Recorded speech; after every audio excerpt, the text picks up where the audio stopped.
এখন আমি আলোচনা করতে চলেছি যারা ক্যালকাটা ইউনিভার্সিটির আন্ডারে পড়াশোনা করছো, যারা 4th semester student, Aisi Bangla যারা নিয়েছো তাদের জন্য এই ভিডিওটা।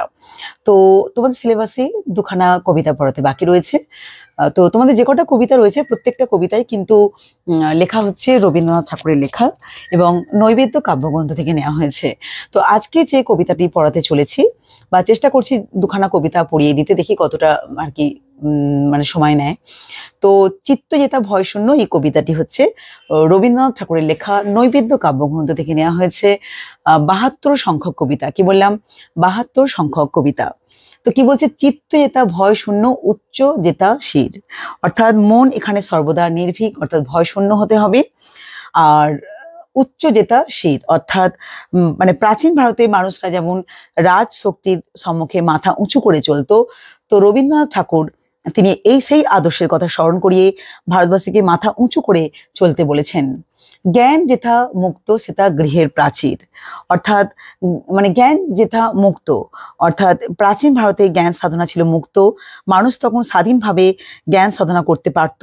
সেই কারণে মানে তখন জ্ঞানের এত প্রসার ঘটেছিল। তো বর্তমান জ্ঞানকে নানা দিক থেকে বেঁধে ফেলা হয়েছে।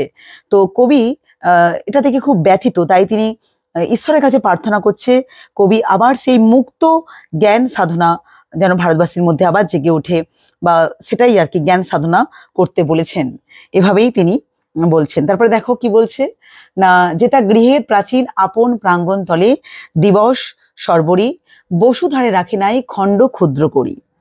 তো এই যে বলছে দেখো, বিশ্ব জ্ঞানকে লাভ করতে হলে ভারতবাসীকে ছড়িয়ে পড়তে হবে দেশে দেশে, বিশ্বের বিভিন্ন স্থান থেকে জ্ঞানকে আহরণ করতে হবে। ভারতবাসী আজ তার নিজের চারিদিকে কুসংস্কারের প্রাচীর তুলে রেখেছে, কি বললাম গৃহের প্রাচীর অর্থাৎ কুসংস্কারের প্রাচীর তুলে রেখেছে, বিশ্বের জ্ঞান আহরণের কোনো উদ্যোগ তারা নিচ্ছে না। তাই রবীন্দ্রনাথ ঠাকুর চাইছেন কবি এমন একটা সমাজের স্বপ্ন দেখেছেন যেখানে জ্ঞানকে কোনো সংকীর্ণ সীমানা বা গণ্ডির মধ্যে আটকে রাখা হয় না। গৃহের প্রাচীর অর্থাৎ জাতি ধর্ম বর্ণ কুসংস্কারের মতন সংকীর্ণতার দেয়াল জ্ঞানকে বিশ্ব থেকে বিচ্ছিন্ন করে রাখে না। জ্ঞান যেখানে সর্বজনীন এবং সকলের জন্য সেখানে উন্মুক্ত। দেখো, যেথা বাক্য হৃদয় উৎসমুখ হতে উচ্ছ্বসিয়া ওঠে যেথা নির্বারিত স্রোতে। এখানে কবি বোঝাতে চেয়েছেন এমন এক সমাজ যেখানে মানুষ মন থেকে যা বিশ্বাস করে তা কোনো বাধা ছাড়াই, কোনো বাধা আর কি ছাড়াই কি করবে না স্বচ্ছ এবং মানে স্বচ্ছতা প্রকাশ করতে পারে। তাদের কথা মনের গভীর থেকে নির্দ্বিধায় বেরিয়ে আসে, কোনো রকম ভণ্ডামি ভয়ের আবরণে কিন্তু ঢাকা থাকে না। অর্থাৎ এই যে বলছে যে যেথা বাক্য হৃদয়ে উৎসমুখ হতে, মানে মানুষের বাক্য মানুষের কথা হৃদয় থেকে উচ্চারিত হতে পারে না নানা বাধার জন্য হয় না। এইসব বাধা কাটিয়ে হৃদয়ের বিশ্বাসকে ব্যক্ত করতে হবে নির্ভীকভাবে। তো কবি এভাবেই তিনি এমন একটা সমাজ মানে চাইছেন যেখানে মধ্যে কোনো ভয় থাকবে না, যেখানে একদম হৃদয় থেকে কথা আর কি তোমার উন্মুক্ত হবে। নেক্সট কি বলছে দেখো না, দেশে দেশে দিশে দিশে কর্মধারা ধায় অজস্র সহস্রবিদ চরিতার্থ থায়।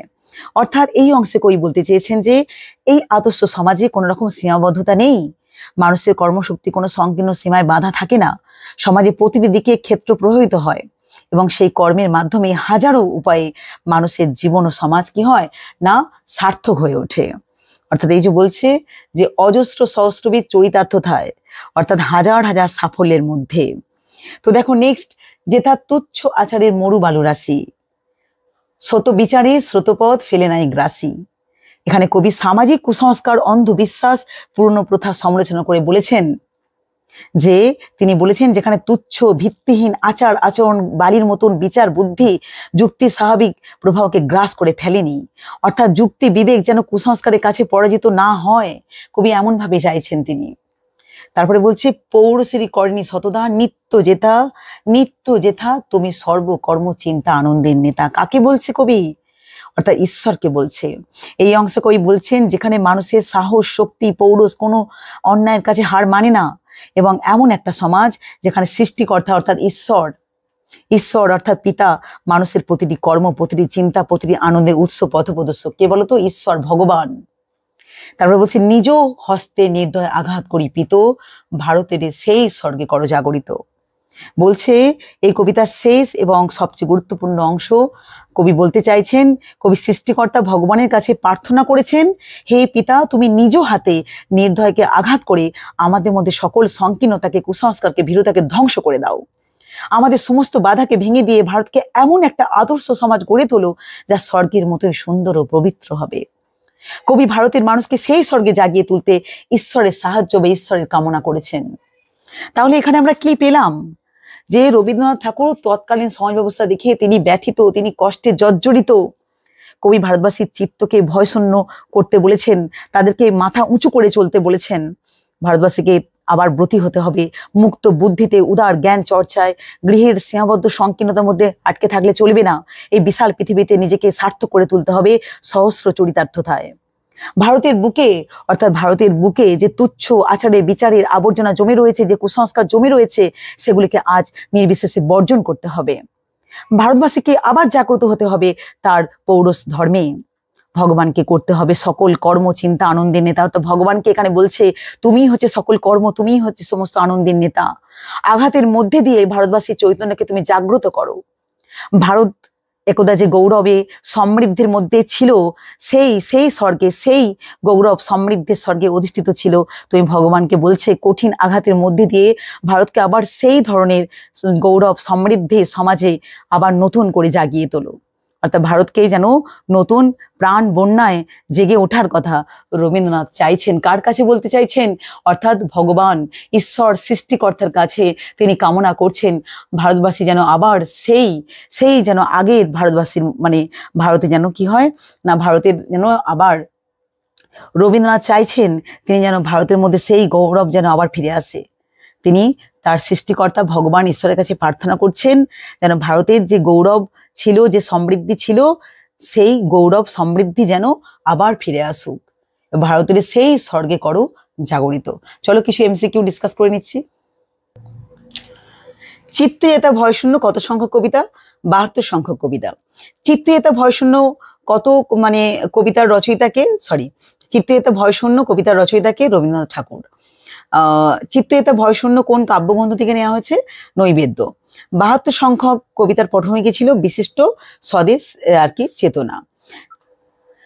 চিত্ত শব্দের অর্থ কি? দেখো, চিত্ত শব্দের অর্থ হৃদয়, অন্তর। এখানে মনও রয়েছে, তো হৃদয় অন্তরটাই দেবে, কারণ মনটাও হবে, বাট কিন্তু তার থেকে হৃদয় অন্তরটা আরো বেশি অ্যাপ্রোপ্রিয়েট।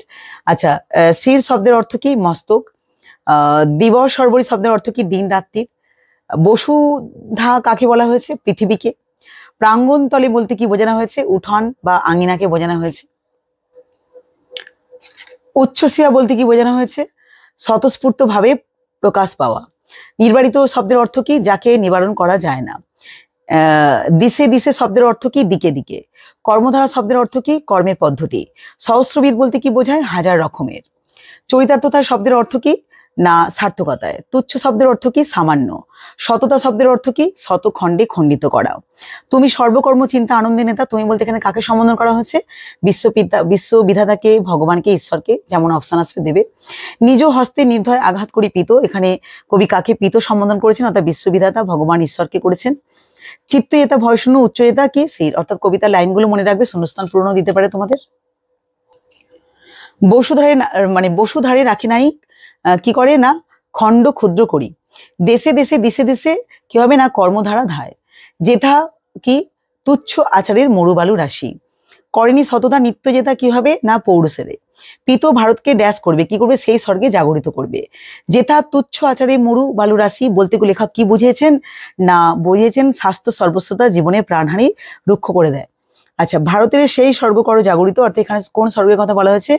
ন্যায়, সত্য, সুন্দর প্রতিষ্ঠিত সমাজ পরিবেশকে বোঝানো হয়েছে। চিত্তয়েতা ভয়শূন্য কোন ছন্দে লেখা হয়েছে? মিশ্র কলাবিত্র ছন্দে। ভারতের সেই স্বর্গে করো জাগরিত কোন কবিতার অংশ? তাহলে এখানে কি হবে না, চিত্তয়েতা ভয়শূন্য হবে। কি হবে? চিত্তয়েতা ভয়শূন্য। ঠিক আছে, তো তোমাদের কিছু প্রশ্নের উত্তর নিয়ে আলোচনা করে দিলাম।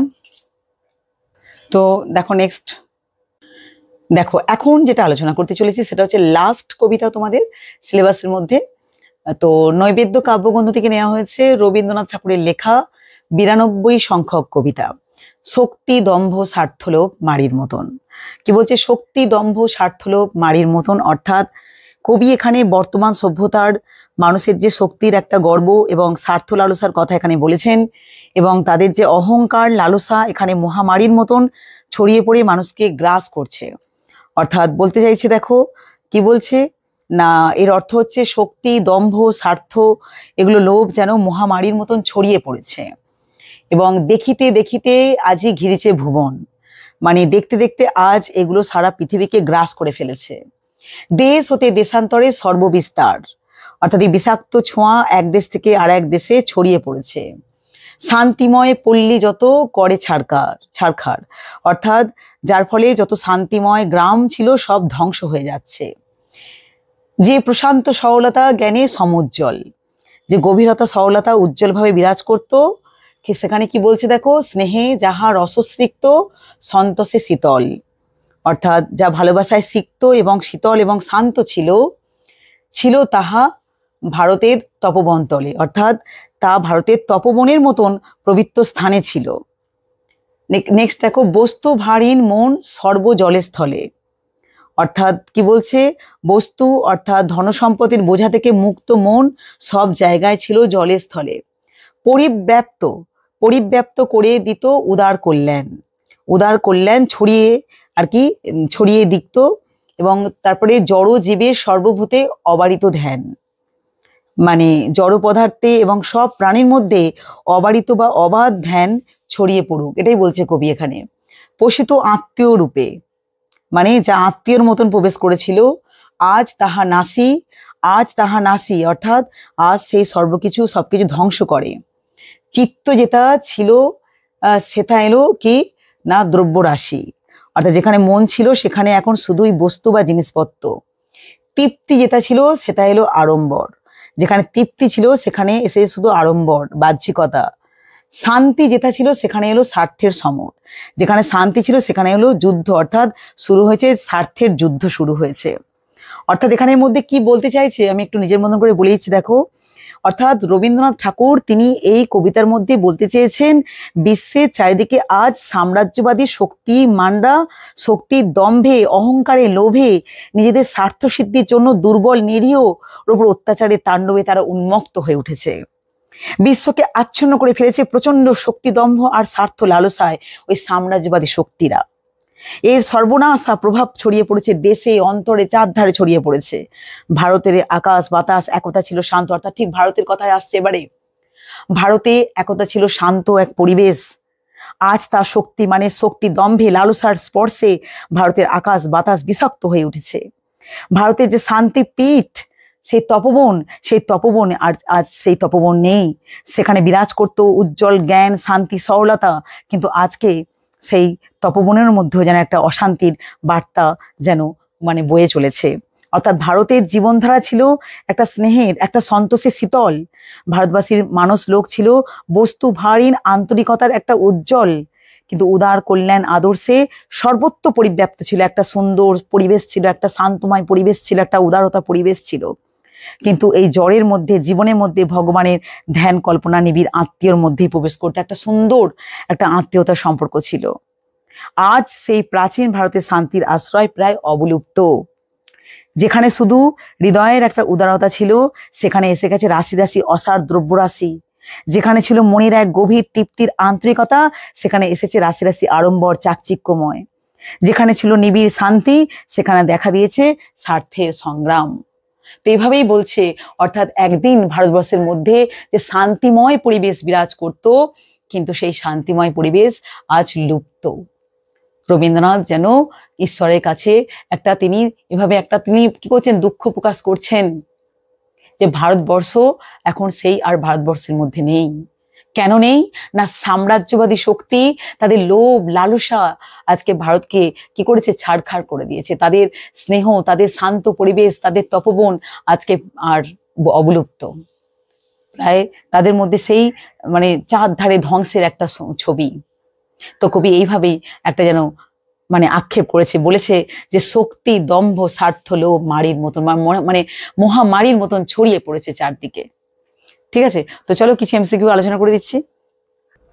দেখো খুবই অল্প এমসিকিউ ডিসকাস করছি। দেখো, শক্তি দম্ভ স্বার্থলোভ কবিতাটি কোন গ্রন্থ থেকে নেওয়া হয়েছে? নৈবেদ্য। শক্তি দম্ভ স্বার্থলোভ কত সংখ্যক কবিতা 92। শক্তি দম্ভ স্বার্থলোভ এই কবিতাটি প্রেক্ষাপট কি? পাশ্চাত্য সাম্রাজ্যবাদী শক্তির দম্ভ। শক্তি দম্ভ স্বার্থলোভ কিসের মতন মানে ভুবন ঘিরেছে, অর্থাৎ মারি মহামারীর মতন। মারি শব্দের অর্থ কি? মরক। প্রশান্ত সরলতা কিসের উজ্জ্বলতা? জ্ঞান। দেখিতে দেখিতে আজ ঘিরেছে ভুবন, কারা ভুবন ঘিরে ফেলেছে? সাম্রাজ্যবাদী শক্তি। চিত্তে এটা ছিল সেটা এলো দ্রব্য রাশি। দ্রব্য রাশি বলতে এখন কি বুঝেছে? ভোগ বিলাসের রাশি। শান্তির পরিবর্তে এখন কি হয়েছে? শান্তির পরিবর্তে এখন হচ্ছে স্বার্থের সময়। তো এইভাবে অল্পই কিছু এমসিকিউ আলোচনা করলাম, কারণ ভিডিওটা অনেকটা বড় হয়ে যাচ্ছে, তাই জন্য আলোচনা করলাম না। তো পরীক্ষা খুব ভালো করে দিও। খুব তাড়াহুড়ো করে ভিডিও করলাম, যদি কিছু ভুল থাকে তো প্লিজ আমি ক্ষমা প্রার্থী। তো সকলে খুব ভালো থেকো, খুব ভালো করে পরীক্ষা দিও। টাটা।